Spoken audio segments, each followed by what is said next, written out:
All right, so we're continuing in Ecclesiastes chapter 11 today. If you want to open up to that in your Bibles. And if you're using the class book, we're on page 61, lesson 11, entitled Seize the Day. So let's begin with our reading. Cast your bread upon the waters, for you will find it after many days. Give a serving to 7 and also to 8. For you do not know what evil will be on the earth. If the clouds are full of rain, they empty themselves upon the earth. And if a tree falls to the south or the north, in the place where the tree falls, there it shall lie.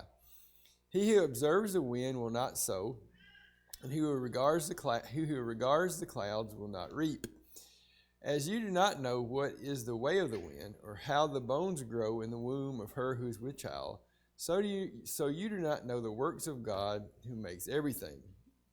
In the morning sow your seed, and in the evening do not withhold your hand. For you do not know which will prosper, either this or that, or whether both alike will be good. Truly the light is sweet, and it is pleasant for the eyes to behold.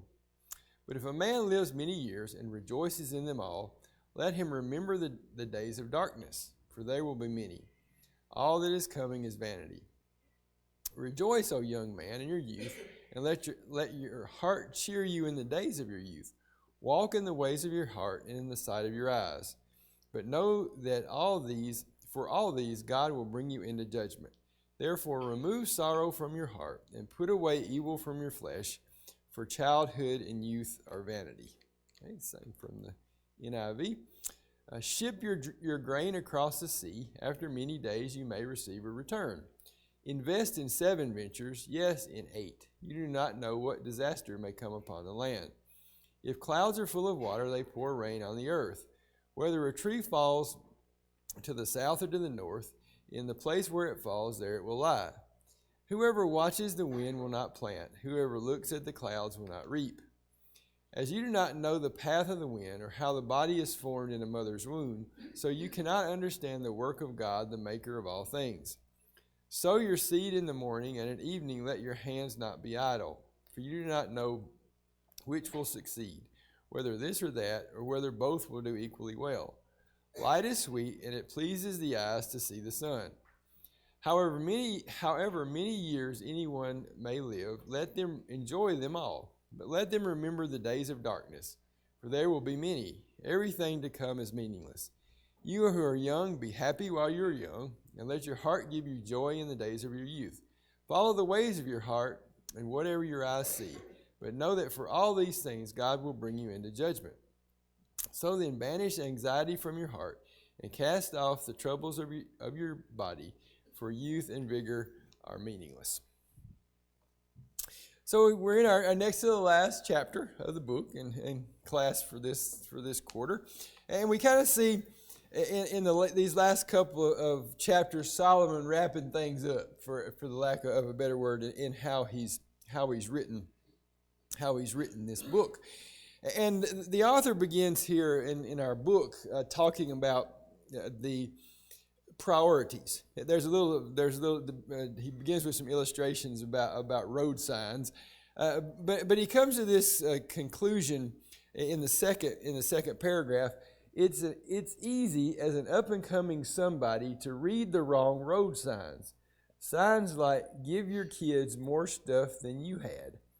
As a result, we spend too many hours on the wrong priorities and fall into the rut of believing that an ultra-busy schedule equals a productive life.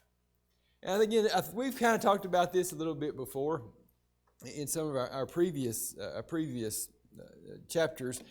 But you know, it's Solomon coming back to giving us wisdom around priority setting. And these are decisions that we make every day. When we get up in the morning, we're going to decide what is it I'm going to do today. And some of us like lists, some of us don't. And it depends on how you like to manage your day. But one way or the other, you're going to make some decisions about what am I going to do today. And as we do those things, we need to be considerate of the priorities that we're setting and the things that we're spending our time on. And he goes through three little three little things here that talks about that blow away this myth about the ultra busy schedule equaling a productive life. And the first one is the fruit of the Spirit is not lemons. And with his point being that God is a God of joy, and that part of our life, as part of our priorities, should be on joy and being joyful. Now, being joyful and being happy aren't necessarily the same things. We've talked about that a little before as well. But that God has built us to be a joyful people. That he talks about laughter, that laughter is a blessing that we have. So it's okay for us to prioritize some joyful things into our life. In fact, we should. That will make us a more balanced person. I think a joyful person by nature is probably going to be a happier person if you're focusing on joy and things that are joyful in your life. And the second one, even ants have time to go to picnics. And with his point there, and he relates it back to Jesus, was that Jesus didn't work 24/7, 365. That there were breaks that he built into his life. He took time to go to the mountain alone, typically to pray. That comes back to some priorities about where his priorities were with his time. But this busyness and being so busy that we don't have time to do anything because we're so busy is not a positive way to live our lives. And then the last one, even if you win the rat race, you're still a rat. So I guess that's to say that what is the rat race really worth? And it's just back to for us to prioritize. To spend some time, he says, learn to laugh again, prioritize time with family, and above all, make time to be alone with God. But be committed to making each day count. Yeah, and that's some good advice, isn't it? Make every day count, and think about what are the things we want to have in every one of our days. Well, obviously, God is something we should have in every one of our days, isn't it? And it's nice to have family in every one of our days, and brethren in our days, because those are things that bring positivity into our lives. Again, with the title of the lesson being "Seize the Day" or "Get Out of the Rut." Try to get out of the ruts that we live in and enjoy life. And again, I know this is hard, and I don't know, maybe it's because I'm an engineer or something, but I'm kind of a process-oriented person.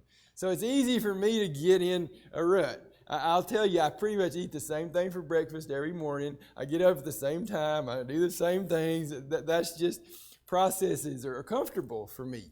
So I'm a person that can get in a rut. So I have to be careful in my life and make sure I'm just not kind of doing the same old over and over again, and not just stretching myself out a little bit and getting into new things and enjoying the life that God has given me. And then he goes into what are some excuses for staying in the rut. And the first one he says is, I am waiting until I have all the things I want, and then I'll be happy. If you're living your life that way, then you're never going to be happy, are you? Because there's always something else. There's always something better.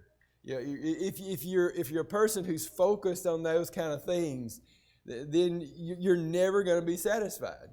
And we can see examples of that with some of the wealthy people celebrities and things that we've seen over the years, that they've got all this money and riches and fame, and they die miserable.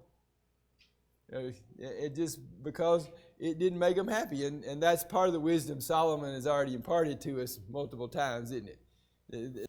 That riches are vanity, as there are many other things that he's pointed out. And then secondly, I'm waiting until all the hurt and pain go away, and then I'll be happy.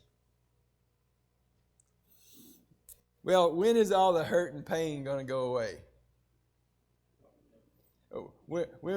when we die and go to heaven, right? That's the only time we're promised a life with no hurt and no pain. So as long as we're living on this earth, there are things we're going to experience that may not be pleasant, that may be hurtful and painful. But I think when we think about this, when we see somebody that's living this way, doesn't that then tend to become their sole focus? They get so focused on the hurt and the pain and how bad it is that then it just drags their whole life down. Yeah, I think Rhonda always tells me about her grandmother, and she died of cancer and suffered quite a bit. But anytime Rhonda ever tried to talk to her about it, she would change the subject. She wanted to talk about other stuff, about other people, not about herself. And she wasn't focused on her own pain and hurt. She still had an outward focus on others. And I think that's a great example. You think about Sister Bucelle and Sister Dyer, a lot of the same kind of attributes that they don't focus on me. Let's talk about you. Talk about somebody else. And I think people that have that kind of attitude tend to live a happier life, don't they? Or more joyful life, because their focus isn't all internal. It's still external. Then the next one, I'm waiting for the right person to make me happy. Again, and he says this here, when you build your life around people, you will be disappointed. So, we can't be counting on the perfect husband or wife or the perfect child or the perfect friend to make our life so that we're happy. Who's the one person we can depend on? God. Good answer. God and Jesus, right? That's who we should be. We should be depending on in our life, and that should keep us out of ruts, right? With our focus on God and focus on carrying out God's will, then we shouldn't get in ruts that are bad for our life. And the last one here, I'm waiting until I fulfill my dreams. And I liked what he wrote after that. Solomon reminds us that joy is not found in reaching the top, but in the climb. It's not at the end of the journey, but in the journey itself. The habit of putting off an experience until life is perfect is one of the greatest joy thieves of all. And I know I've told you a time or two about, I remember Pete Bondra. I remember him from Jackson Heights when Ron and I were still dating, telling me, don't wait to do things till you retire. I retired and got sick. It was his point. Didn't get to do any of the things I was planning on. Do them along the way. And I think that's the same point here that he's making here. That it's good to have dreams. It's good to have goals. But we can't be this, when I get $1 million in the bank and I'll go do something. Or these kind of things where you put things off. You put things off waiting on reaching some level of wealth or accomplishing something at work or something in our lives and putting off things that we can do to bring ourselves joy. With the point being that a balanced life is important for us. That yes, that there's responsibilities we have that God expects us to carry out, to maintain things in our lives and our families and work, but there's allowances for joy and fun things in there as well, and we need both. And if we have both, we're going to be a more balanced people. So that moves we're moving into the scriptures now. So 4 life-changing commands to pursue. With the first one being based on verse 1, stop hoarding your blessings and start sharing. So it says, ship your grain across the sea. After many days you may receive a return. How do we usually say this? It's more what? Blessed to give than receive. That's the way we would normally say that. And we see that emphasized by Jesus. He brings up Luke 6:38 here. It says, give and it will be given to you. But the point here is our attitude, isn't it? He makes the point there at the end of the first paragraph on page 63. Sadly, those who live in the rut of selfishness fail to learn that the secret of life is giving. Why is the secret of life giving? You agree with that? Is that a good point? Why? Where's the focus? Outward, right? If we're, I mean, obviously we could come back to, well, we have an instruction from God to be givers when it comes to church and other things. But there's always wisdom behind God's commands, aren't there? Well, why would He want us to be that way? Well, if we're giving, we're focusing on others. We're learning to trust God, aren't we? And that's one of the points of giving. But when we remember the lady that put in everything, right? The widow's mite story. That she put everything in, with that being that she obviously trusted God to care for her. And so when we learn to give, we're also learning to trust God. That, if I give, if I do this or that and not hoard, then I'm trusting God to keep on with blessings in my life and not be concerned solely about hoarding up money or time or whatever it is. Todd? Yeah, I think the common thread here, verses 1 through 6 or so, is that we don't understand how God works. So don't try to understand it. It doesn't really make sense to just give all your stuff away. So it's illogical that you might think you're insecure. But he's saying, actually, it's better for you, and you'll be okay. Mm-hmm. He's going to say the same thing about the farmer and how we're made in the womb. And it's like, we don't understand it, but God is working in ways that you can't understand. Yeah. And for our benefit, right? That's what we trust, that God is working on our behalf. All right. Anybody have any other comments on that one? Erica? I think the first 2 points about being busy, and then the whole section I'm waiting on this, I'm waiting on that. Both of those, in the point we just made about being selfish, all of that really is wrapped up in selfishness. I'm waiting, I'm too busy. Where, and in these verses, you also see that God expects proactiveness. You can't just sit around and wait on the clouds to rain, or you can't, wait for this or that to happen. If you do, it's a form of selfishness, and God expects us to be proactive in, like verse 1, give to others, because you're sowing seeds for the kingdom. When you're doing that, you're showing His love. And that was my thoughts, that those are forms of selfishness. Yeah, good point. Anybody else? All right, the second one. Stop keeping to yourself and start making friends, from verse 2. Actually, that one I had to step back. I didn't quite get his point here. At least the NIV, it's invest in 7 ventures, yes, in 8. You do not know what disaster may come upon the land. So I guess the point is, the more friends you have, the better. When I read this one, I kind of read it as don't put all your eggs in one basket. But was kind of what I read here, which would obviously count for friendships and many things in our life. And we should have more than one friend. And when we're dealing in just general, if you're into investing, what do you want? What do you tend to do with your portfolio? You diversify it, right? What does that mean? You don't just put all your money in one company, because if it goes bad, you're in trouble, right? So you want a balanced set of investments. So that you hope that if one's going bad, another one's doing better, so that it keeps things moving forward. But to Todd's point, we don't know what's going to happen, right?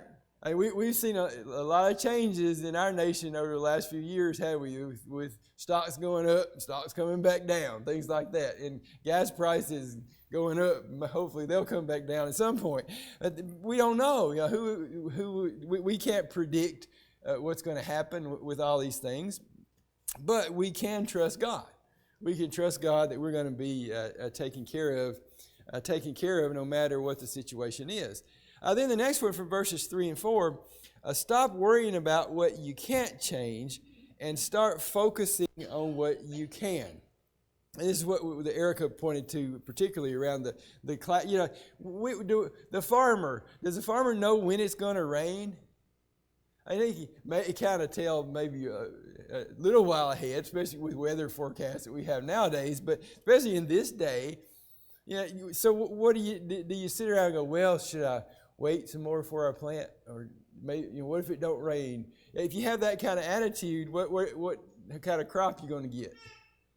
Nothing, right? So with the point being, get out there and plant your crop. Get out there and do the things you need to do, and the rain will come. Whether a tree falls to the south or the north, in the place where it falls, there it'll lie. Can we really do anything about which way that tree falls? There's some things in life that we don't understand and that just happen. That verse 4, whoever watches the wind will not plant, or looks at the clouds will not reap. And he makes the point there's two things that we can fall into here. One is pessimism. We can always be negative about all this kind of stuff, right? That the world is a bad place, which it is. But if that's all we focus on, especially if we watch the news constantly, it seems like that's all you ever see on the news is all the bad things that are going on. And secondly, is procrastination. And I think maybe both of those aren't a problem for us, but one of them may be. When we think about how we deal with things, it's interesting. If some of us that have gone at work have done what's called a Myers-Briggs, which is a personality assessment, and actually this is one of the things that they assess, that there's some people that you give them something to do and they get it done right then. That's their personality. Others, you give them something to do, it's like, oh, that's not due for 2 or 3 weeks. Oh, we'll put that off till 2.5 weeks from now before I work on that. And not that, and that doesn't, they're not necessarily saying that's bad, but really in that assessment, it's really trying to teach people, for the ones that want to get stuff done really quick, and the ones that tend to procrastinate, sometimes they don't get along.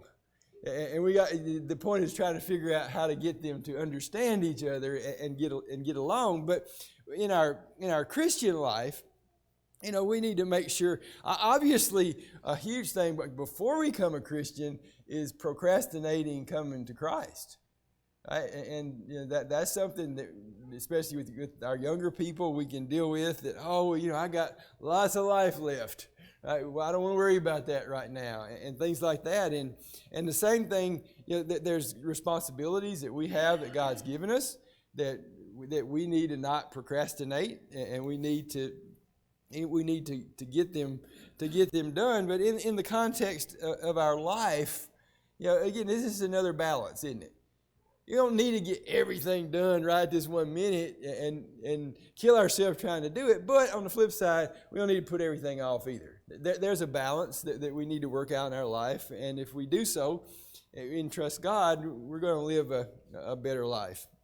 Then verses 5 to 10, stop doubting and start trusting. And again, this is going through, as the points have been brought up by Todd and Erica, just there's lots of things in life that we don't understand all of it. We don't understand how it happens. We don't understand why it happens. Other than, as a Christian, we know who's behind it all, don't we? We've got the insight to know that God is behind these things and that God knows why these things work, and trust that God's got things going the way they should go. So the first point he makes underneath that one is, whether you are in the morning or evening of life, throw away the do not disturb sign and stay engaged. Keep sowing, keep living, keep reaping, keep living. And that's another good set of it. It doesn't matter our age, our position, there's always something that we can do in God's kingdom and in our lives in general, that don't just lay life aside. There was a gentleman that used to work for me, and we were talking about retirement, and he said that he was afraid to retire because he was afraid he would go sit in a rocking chair. That and he didn't want that, but apparently he recognized that if he quit a job, that might be what he tended to do, but just go sit in a rocking chair. And we all recognize there's nothing wrong with sitting in a rocking chair every now and then and relaxing and enjoying life, but that shouldn't be all we do. We need to be active, especially in the service of God in our lives, and that ultimately that's going to be better for us. I think he goes. We'll get to one of the questions where it talks about his grandmother, I think, wanting to go to Disney World, but when she was in her 80s. But just that when you see somebody that as an older person has that zeal for life, isn't that encouraging? And isn't that something to strive for? To have that kind of attitude toward life, to still again be active in God's service and be active in life and just live your life. Todd? And you talked about pessimism and procrastination. And I think a third thing that I see here is maybe what I'm thinking of as like wisdom paralysis, and how he's teaching us not to be that way. And such a great lesson from Solomon after all these chapters of talking about how he sought after wisdom and how it was all vanity. And here he's saying, even after a life of seeking wisdom, he wasn't able to understand what it is that God is doing. And so a lot of times, I get stuck in a loop of trying to overthink, like, how's it going to go? Like these examples, I don't know which way that tree's going to fall, so quit thinking about it. And quit trying to figure out how, if I should sow in the morning or sow in the evening. Just go sow something. You got to get up and do it. Get to work. And yeah, you may have good results or bad results, but you can't spend your life thinking, or you'll never do anything. That's a good point. What'd you say you call it? Wisdom paralysis. Wisdom I always feel like I'm paralysis. paralyzed by overthinking sometimes. Yeah, good point. And that's probably especially hard for us engineer types, isn't it? We tend to overanalyze just a little bit, maybe. So, good point. Anybody else? Yeah, like Todd just said, and that's what at the end of verse 6, whether this or that or whether both will do equally well. That you need to sow, and you'll see what happens and with the result. So the next one he says from verse 7, where it says, "Light is sweet and it pleases the eyes to see the sun." And he says the light is pleasant and is good for the eyes to see, is another translation. And that's kind of just some interesting advice, isn't it? To get out, it's that whole get out and live your life thing, and that's kind of what we'll get into in verse 8. Verse 8, "However many years anyone may live, let them enjoy them all. But let them remember the days of darkness, for there will be many. Everything to come is meaningless." Well, his point again is there's going to be good days. There's going to be bad days, aren't they?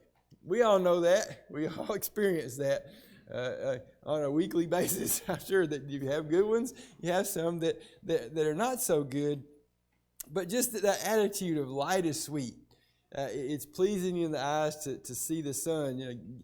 Get out, and there's lots of blessings in just getting out and looking around, isn't it? Especially this time of year. It may be a little hot, but like the last couple of days when it cools down a little bit, the breeze is blowing, it's just kind of nice to just go outside and enjoy it.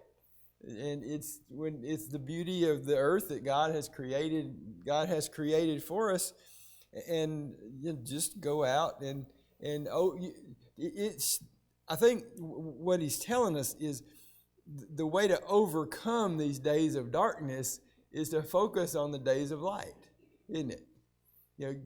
Things may not be going so great, but go outside and listen to a bird tweeting, or look at a sunset or a sunrise. Just the beauty of the things that God has given us just to enjoy it. Now I think I know. I guess maybe this is showing.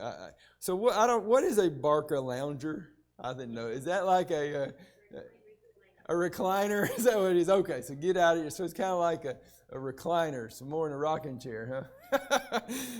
So get out of your Barca lounger if you have one. But anyway, so he tells us to get out of our Barca lounger, throw open the drapes, and let in the let in the sunshine. And again, that's just good advice, isn't it? Good advice for how we should live our lives.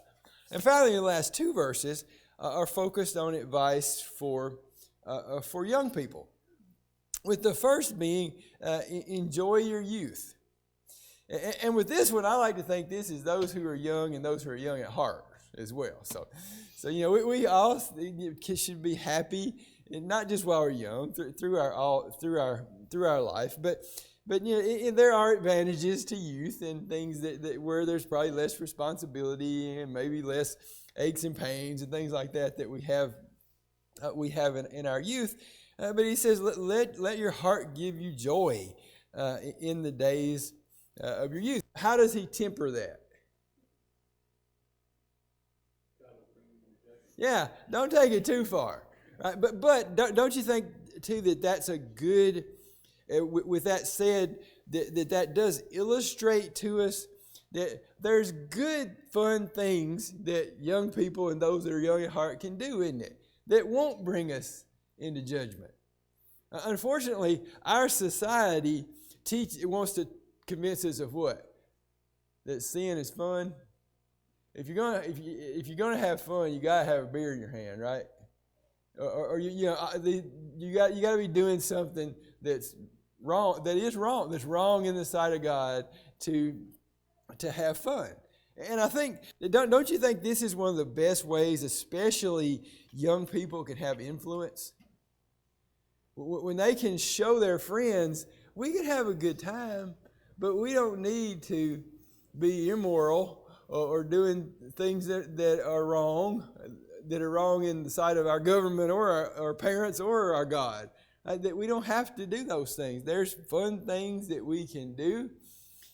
Even doing something with your parents can be fun every now and then.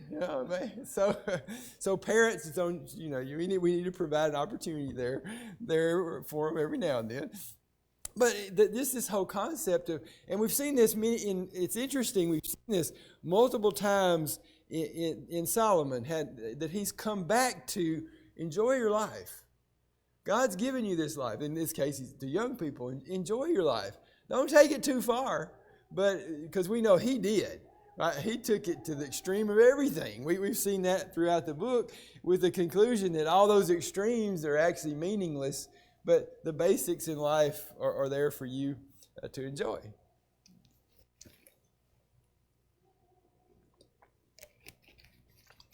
So anybody have any other comments on or advice since we don't have many young, well, we got a few, but to parents, Durham P? Things that the world says, oh, you can't have fun unless you do these things. We enjoyed God's creation. Just any one of us could look at a picture of a beach in Hawaii, or a view from a mountaintop in Switzerland, or the Grand Canyon, and just stand in awe and enjoy that view, just looking at it. And you could go and talk to anybody out in the street and say, what would you rather do? Would you rather go to the bar tonight, or would you rather be in some place like Switzerland looking at the Swiss Alps? And a lot of them be like, well, let's go to Switzerland, look at the Swiss Alps. So there is absolutely all kinds of joy and things that you can have just with God's creation. It doesn't require sin at all. And everybody in the world actually knows it. But somebody has to tell them. That's actually something God gave us to do. We need to be the ones that show them and tell them, hey, look, there are things that are enjoyable in life that have nothing to do with sin. And truthfully and honestly, if they were to answer about those questions, they would rather do the things that have no involvement with sin. Yeah, good point. And again, that's how we all can influence, isn't it? And we think about it just from a positive point of view. If you go out and have fun and without alcohol, you don't wake up with a hangover, right? So, there's this physically is better as well. That kind of gets us in the next couple. So remove grief and anger from your heart. He talks about that grief and anger together are rebellion.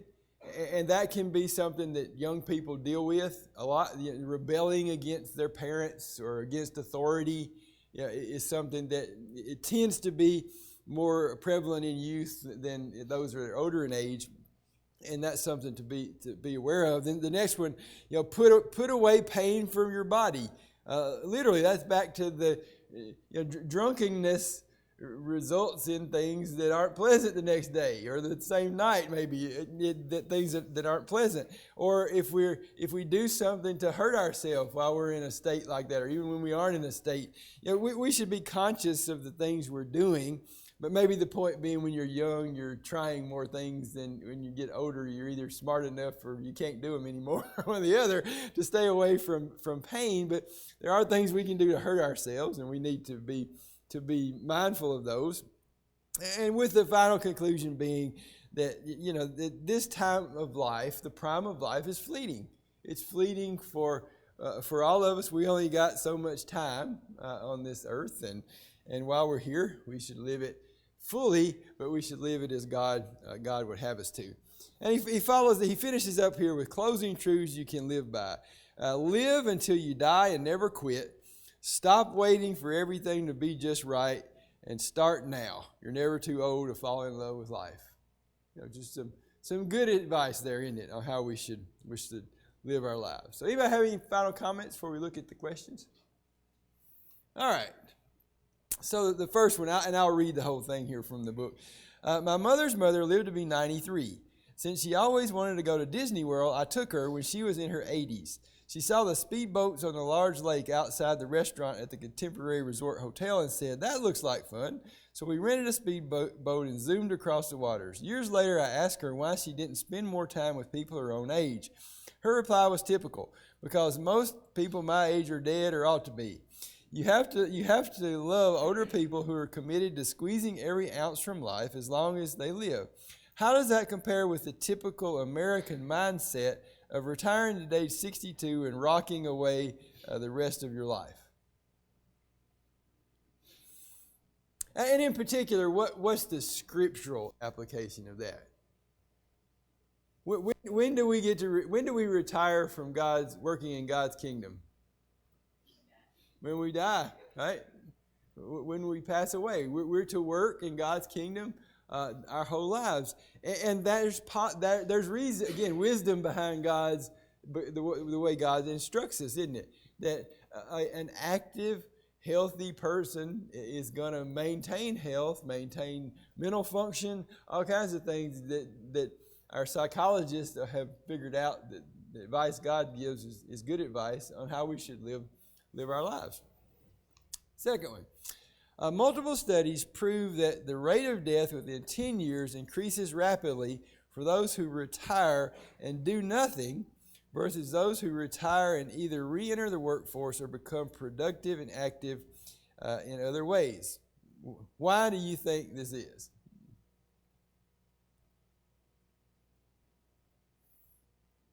Have you ever seen this, for one thing? We'll start with Jesse and then Gil.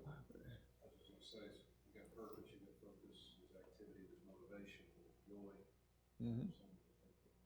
Yeah. God designed us to be busy and be workers, even after we're retired. Yeah, you see it in sometimes an older couple where one's caring for the other, and then the other will finally pass, and then they pass shortly thereafter. Where it's like they had all that strength and vigor, but now there's maybe no more need, and so they relax and they'll pass. Yeah, it's just back to that we're built to have something to do, and again the great and wise thing about this from God is He gives us something to do our whole lives, isn't it? Doesn't He? And that's serve Him in His kingdom. Number 3, how wise is the procrastinator according to verse 4?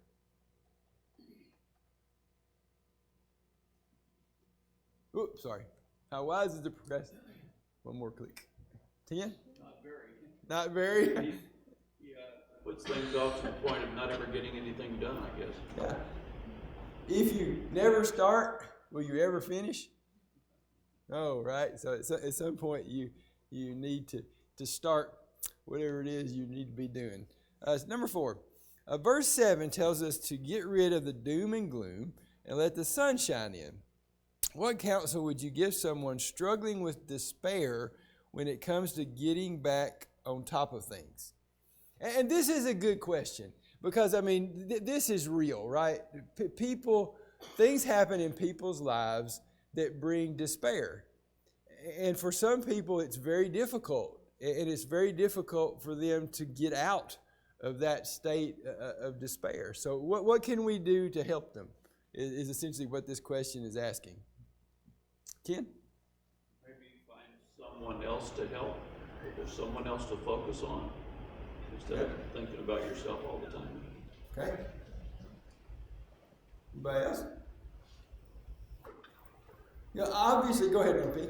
Seeing something different, seeing something that you haven't seen before.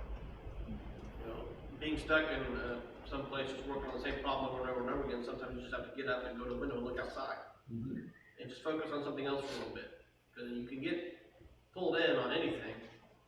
Problem, despair, sorrow, and you just have to look at something else. And it's fun. You can either focus on somebody else, something else that you need to do that isn't your problem, work another problem, or just stop, take a second, look outside, see the good things that are just right there, right now. Mm-hmm. And you can just look out a window and see the good things that are right there, right now, no matter what time of day it is. And the point here is that despair is a part of life, isn't it? But getting where in the rut has been the theme of this chapter. Getting in a rut of despair and hung there can destroy a life. And especially as brethren, anything we can do when we see a brother or sister that has fallen into such a rut to help them out. Now, yes, we should be understanding and empathetic with them, but we also think we should try to think of, well, what can I do to help them get out of it? Can I go spend time with them? Can I take them out to eat or take them shopping or just take them for a drive or something just to get their mind off of the thing that's got them in despair? Go ahead. To me, this is a symptom of the first two questions. So we were talking about why people, when they retire, if you don't have something to focus on or do, what you're lacking is purpose, right? And if you're in the business world, you'll hear a lot about engagement in the business or in the company that you're in, trying to keep employees around. And they'll talk about purpose-driven, find the right job for the person so that they have purpose in what they're doing. And when you retire, you lose that purpose unless your purpose is not at work. Your purpose is to live a godly life, to glorify God, to further His kingdom. If your purpose is there, retirement doesn't matter. You're always working in that space. You have gloom, you have doom, and you don't have any sunshine if you don't have purpose. And so it doesn't really, to me, you would need to focus on helping that person who has this doom and gloom realize that they need to find a higher or a better purpose than what they've picked. Right? Good point. Anybody else? All right. What's the balance that Solomon places upon young people? Verse 9.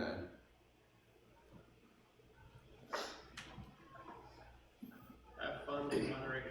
Have fun in moderation. Have fun, but remember judgment is there. He goes this little story about a girl and a rose, and I won't read through that whole thing there. And you can, if you have a book, you can do that. But the essence of the question is, how do small acts of kindness sometimes demonstrate Solomon's wisdom in the opening verse?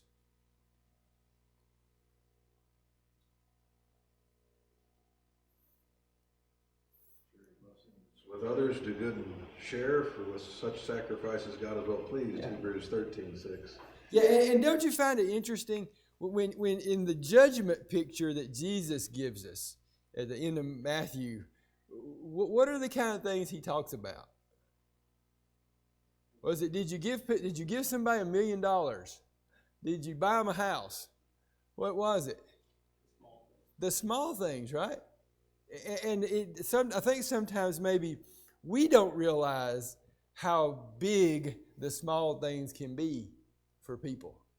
Just a little something, a smile, a thank you, even or bringing somebody a flower, as this verse says, can be a big deal. Erica? I had 1 Corinthians 15:58 that our labor is never in vain. And you talk about the little things, we can all of us can look back in our life, and we have in our own lives monumental moments, but it involves something so small that someone did for us, but it was such a huge impact in our life. Good point. All right, well, thanks everybody. We got one more class, chapter 12, and we'll wrap up Ecclesiastes.